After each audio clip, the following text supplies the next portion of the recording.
sekelas mau makan apa nih? Katanya ada yang baru di kantin. Oh, apa tuh? Ada Aji, lain kali kalau batuk atau bersin nggak boleh seperti itu lagi ya. Karena kalau begitu berpotensi menyebarkan virus dan penyakit berbahaya ke sekitar kamu. Oh gitu. Iya, nah untuk batuk dan bersin itu ada etikanya loh, kayak gini nih. Gunakan tisu atau sapu tangan untuk menutupi mulut dan hidung ketika batuk atau bersin.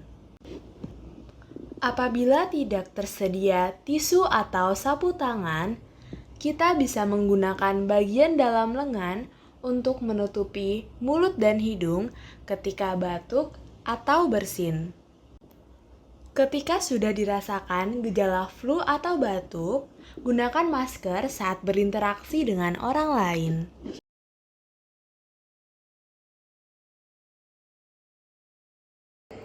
Nah, itu dia teman-teman. Mari mulai sekarang kita terapkan etika yang benar ketika batuk dan bersin. Hal kecil ini dapat kita laksanakan untuk melindungi diri kita sendiri dan orang-orang di sekitar kita dari paparan penyakit.